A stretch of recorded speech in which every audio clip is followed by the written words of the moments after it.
What's up, dogs? So in this video I want to talk a little bit about the public perception of philosophy.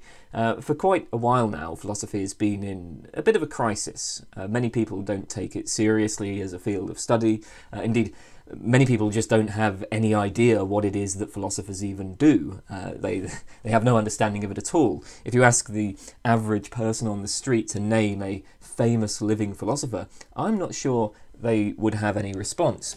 So philosophy is failing to engage the public.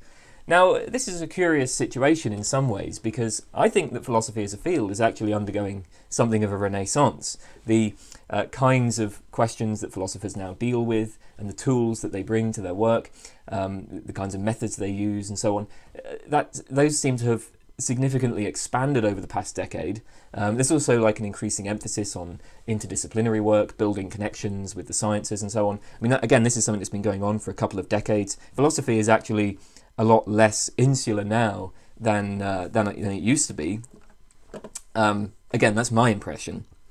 And yet, you know, the broader public care about it less and less.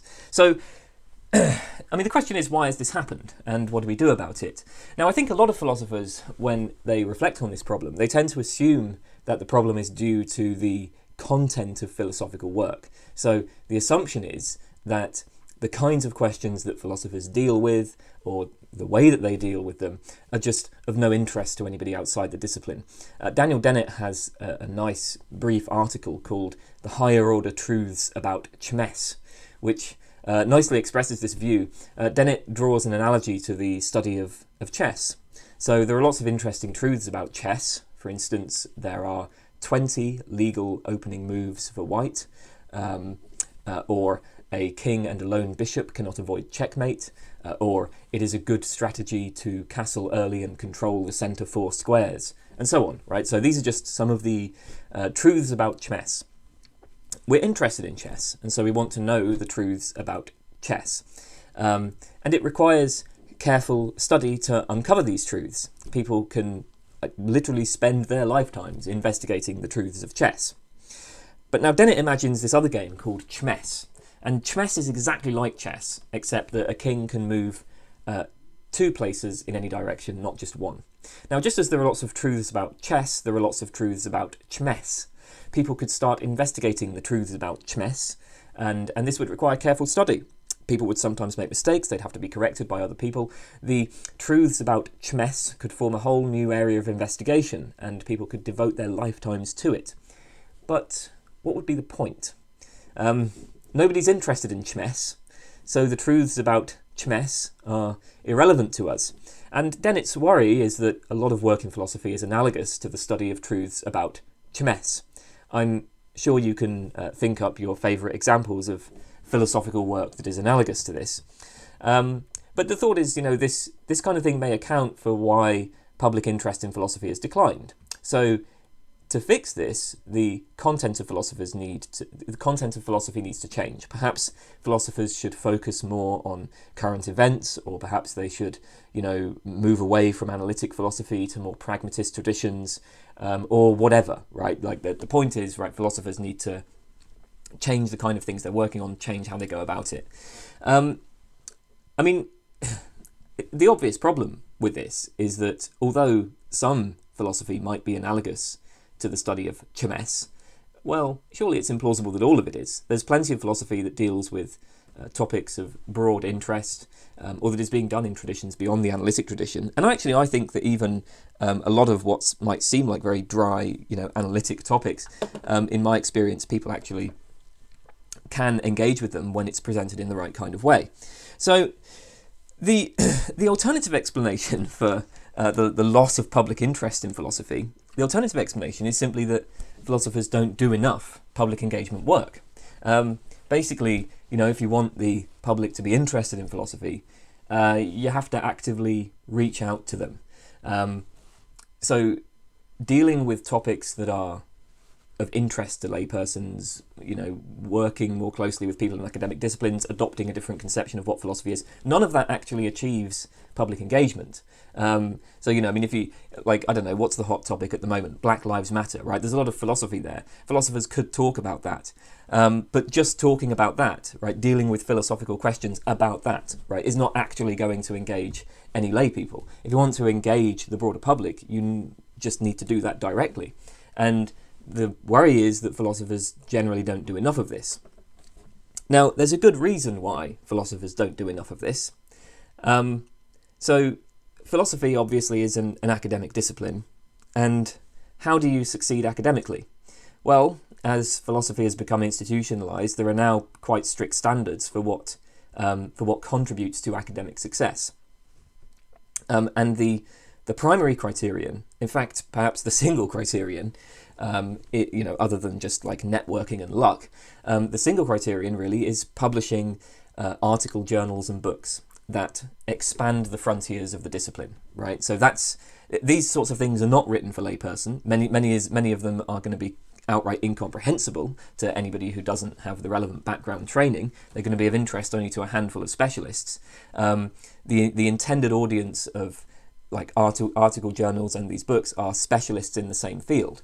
But in terms of getting an academic career, that's pretty much all that matters, right? That's what you got to do, is you got to publish in some very specific journals or publish books, right, in this kind of style. So, many philosophers will pay lip service to the public engagement work, but relatively few of them devote serious time to it. And I mean, why should they, right? Why should they? Their field does not reward them for doing it. Basically, public engagement work isn't going to help you get a job. If you're an academic philosopher, you're already going to be very busy. You're going to be doing, you have to, like I say, you have to publish articles, you're going to be going to conferences, you're going to be doing teaching, there's going to be administrative work. Any time that is spent doing public philosophy could instead be put into these other duties.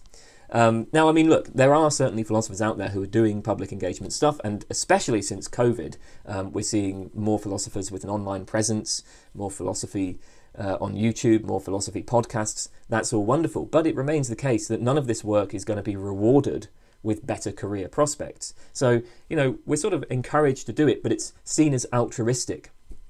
I mean, so just to be clear about this, there is a sense in which this channel has been harmful to my academic career. I mean, if I attempt to have an academic career, at least.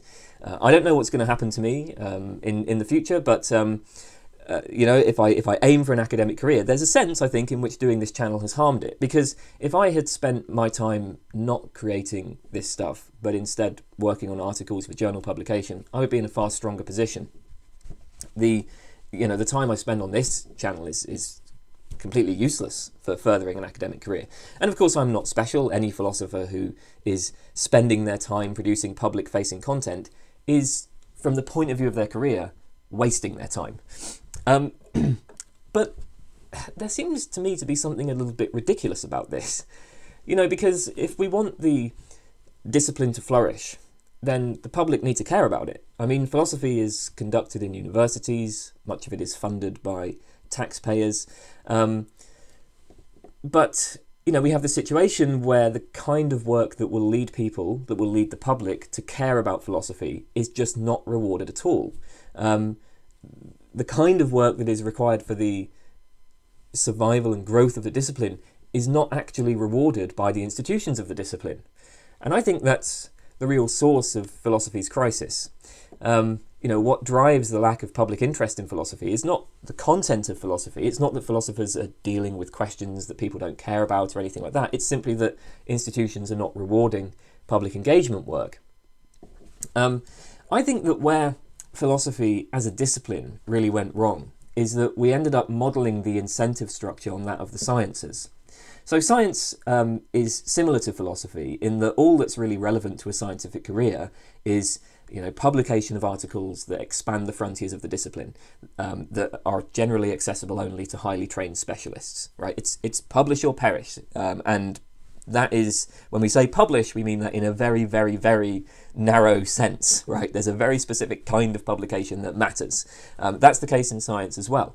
Now, I think it makes sense for scientists to value this exclusively because science has direct, practical applications that are of public interest.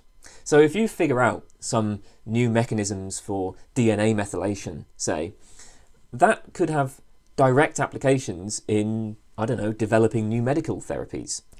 Or maybe you come up with some new technique for analysing cosmic ray data. Well, that can also be used to construct striking images of the Milky Way that will then be published in books or presented on, the sky at night or whatever, and that engages the public. So the point is that by compelling scientists to focus exclusively on expanding the boundaries of the discipline, by getting the best people to spend as much time as possible working on that, that's also the best way of achieving public engagement.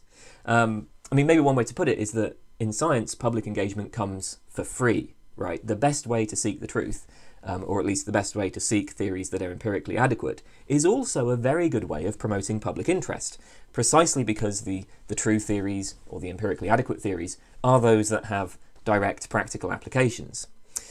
Sadly, that's not the case for philosophy. In philosophy, public engagement doesn't just come for free. Expanding the frontiers of philosophy with specialist journal articles has no direct practical utility. There's no reason for anybody outside of academia, or anybody outside of the field, in this particular academic field, to care about that. Philosophers are never going to cure cancer or build particle accelerators. We're not even likely to achieve convergence on theories that people in other disciplines might build on, in the way that, for instance, computer engineers have used quantum mechanics in quantum computing, right? Science kind of has the public-facing aspect built into it in a way that philosophy just doesn't. So the suggestion then may be that what we should do is change the incentives so that this kind of public engagement work is relevant or becomes relevant to career success. Journal publications should matter, but we should expand the criteria so that projects such as this channel count as well. Obviously, this is a very self-serving position. Or maybe it isn't, actually, because I don't know. I may not go into academia, but I'm actually not that bothered. There are other things I can do with my life. But, I care about philosophy as a discipline. I want it to have... I want people to be more interested in it than they are. And I think that I want it to flourish, and I think that the way to do that is to change the criteria for what counts as success. There's no need to change the content of philosophy. Philosophers can carry on doing the same things, they've always done. So I've found that topics that you might expect would be only of interest to specialists, actually laypersons do find them engaging when it's presented in a way they can engage with. For example, it came as a bit of a surprise to me that one of my more popular videos was one on conceptual engineering, which is a recent, I think quite specialist debate in metaphilosophy. But as I say, it was one of the more popular ones, so it looks like some lay people at least are interested in that topic.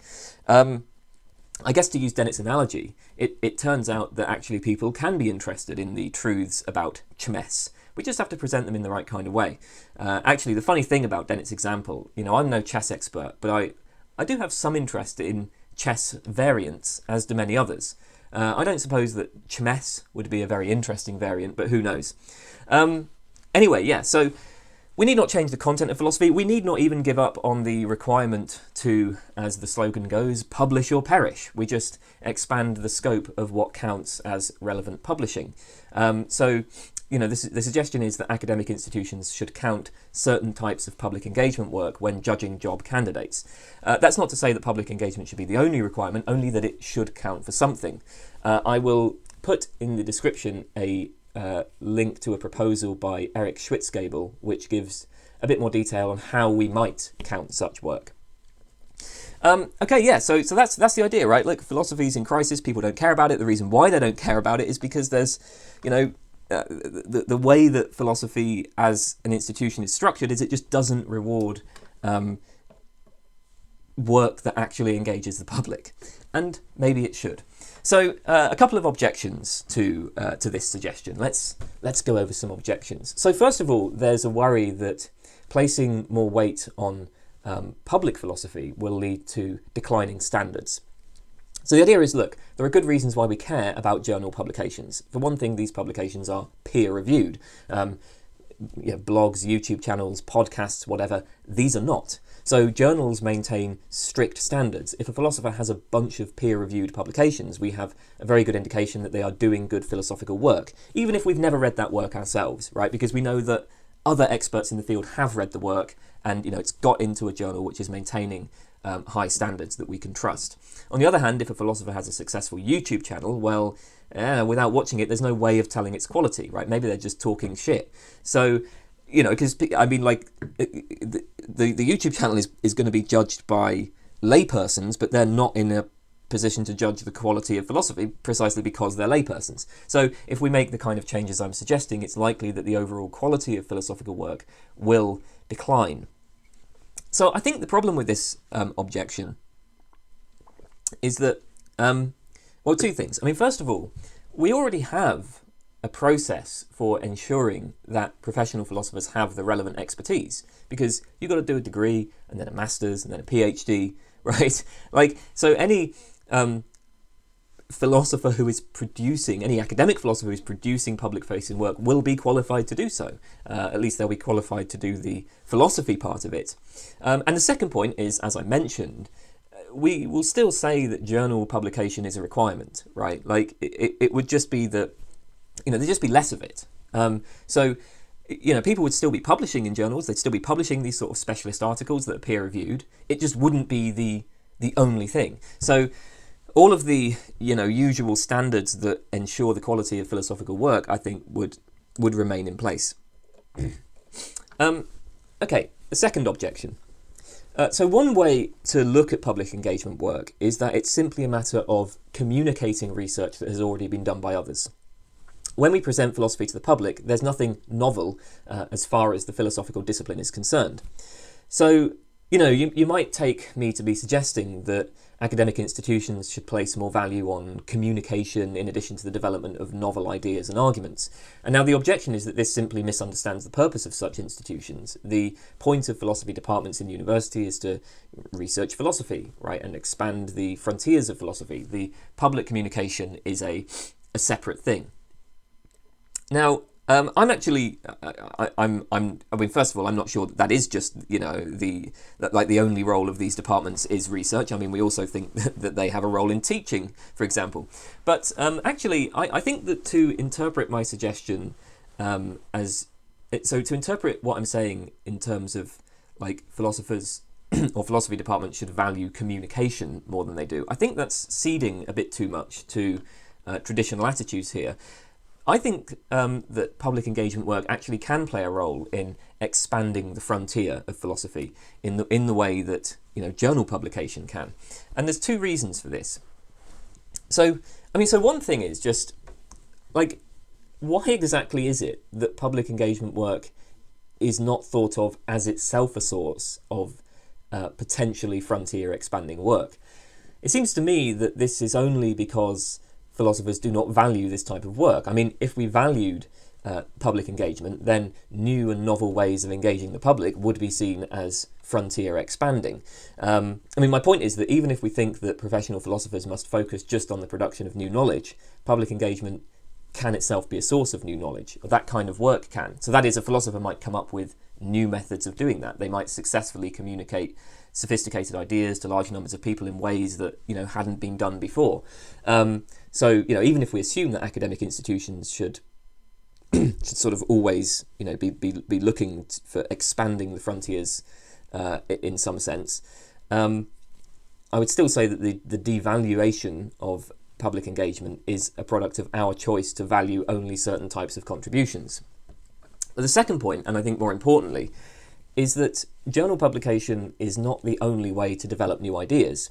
Indeed, the weight that's given to such publications, the fact that we take this to be the only way of legitimately contributing new ideas. I think that might actually stifle creativity in some ways, because journals can be quite conservative. There are several features, I think, of academic journals that might tend to stifle the development of new ideas. So here are some of them. First of all, if you try to publish in a journal, you're going to be required to address topics that are considered important or relevant, which is to say topics that professional philosophers happen to find interesting at the moment. So, you're going to be limited, probably, by whatever the current philosophical fads are. You're going to be forced to frame issues in terms of the tradition that has prevailed beforehand. Just consider how, for decades, many philosophers in Western universities were very dismissive of work that was seen as continental.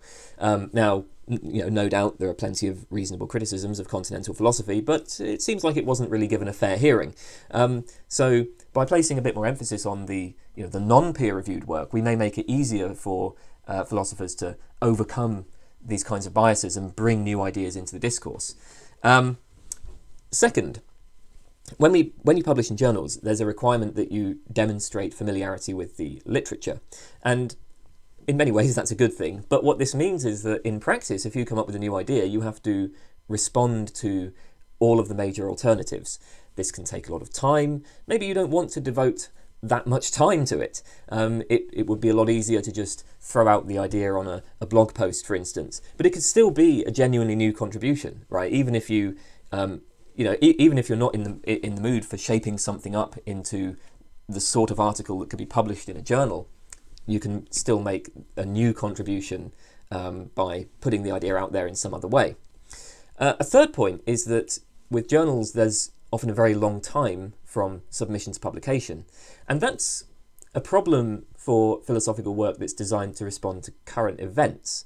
So if, think of philosophical work on the coronavirus crisis, or Black Lives Matter, or whatever the current hot topic is. People might see little point doing that kind of thing for journals because it just won't be out fast enough. The hot topics will have changed. Finally, there is some interesting evidence that progress slows in large fields. I will link this in the description. It's the study Slowed Canonical Progress in Large Fields of Science by Chu and Evans. They focus on the sciences, but the results may generalise to other fields as well. One of their findings is, and I quote, "When the number of papers published per year in a scientific field grows large, citations flow disproportionately to already well-cited papers. The list of most cited papers ossifies. New papers are unlikely ever to become highly cited, and when they do, it is not through a gradual cumulative process of attention gathering, and newly published papers become unlikely to disrupt existing work. These findings suggest that the progress of large scientific fields may be slowed, trapped in existing canon."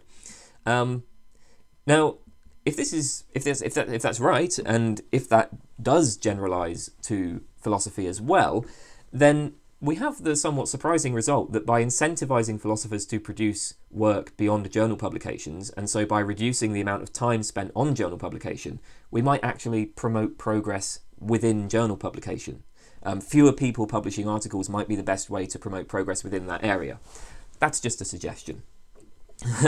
And again, there's that evidence is very unclear at the moment, I believe. Anyway, the general point is that methods of public engagement do provide avenues for exploring genuinely novel ideas. So here are just a couple of examples. So one is from Oxford's Practical Ethics blog, the post "Why Philosophers Should Write More Accessibly." This post introduced a new concept of epistemic injustice called respondent injustice. Now, this concept of epistemic injustice could have been worked into an academic article. Instead, it was presented on a blog, but it's still a new idea, it's still a new argument. Other examples, and I'll just take this from my own channel, so I have a video on philosophy of rainbows, in which I give an empiricist account of rainbows, which serves as a kind of response to Bas van Frassen. I have a video on the incoherence of morality, the first part of which presents my own moral incoherence argument. Now, I don't think that either of these ideas are publishable in their current form. And what's more, I don't think I'm ever going to bother to shape them up, right, so as to make them publishable. I'm not going to write articles on these topics. At least I don't expect to anytime soon. But I think that these are still contributions that actually do expand the frontier. They are presenting new ideas in the same kind of way that journal articles are supposed to. So yeah, I think that public engagement actually can expand the frontier, and that is my plea for public philosophy. Well, I'll see you in the next video. Thanks for watching.